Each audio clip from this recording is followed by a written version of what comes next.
शंभूराजेंच्या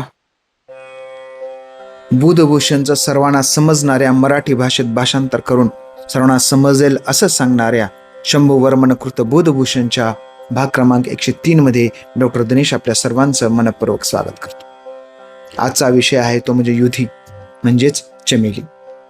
चमेली या फुलाला उद्देशून महाराजांनी काय लिहिलेलं आहे? युधी यथोचित विधिना विधेय मातिथ्यमे तस्य माधविका प्राणेशः प्राघोनिकस्ते गुणाक्षर न्यायात।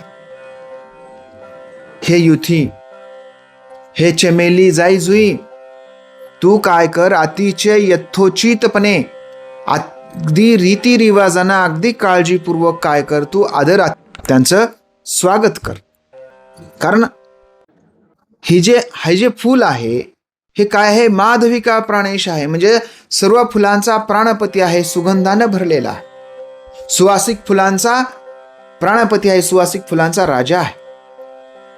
त्यामुळे प्रागुणिक असते गुणाक्षर न्यायात। आणि मग ज्या पद्धतीनं वर्षा कालामध्ये गुणकीटक असतात, गुणकीटकांचा हा जो वावर आहे हा कसा आहे? देहांतनीत अक्षरांप्रमाणे आहे। म्हणजे जाईजुईला चमेलीला महाराज त्यांचं हा फुलांचं मनपूर्वक स्वागत करायला सांगतात। महाराज सांगतात, हे माधविकेच्या वेली, तू या फुलांच्या समूहाचं स्वागत नीट कर, व्यवस्थित कर।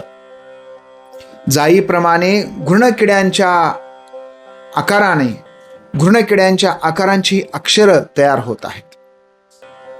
आणि जाईसह अशा ज्या काही फुलांची निवड आहे, ही फुलांची निवड ही कोण करत असतं? देववारुणी अशा फुलांची निवड करत असतं।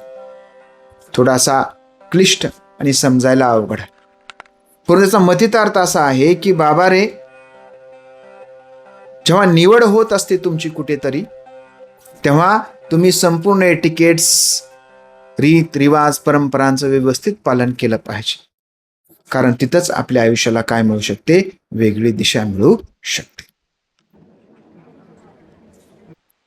एखाद्या मुलीला बघायला पाहुणे किंवा मुलाला बघायला जर पाहुणे आले तर त्यानं त्या पद्धतीनं वागलं पाहिजे, त्या रिवाजानं वागलं पाहिजे।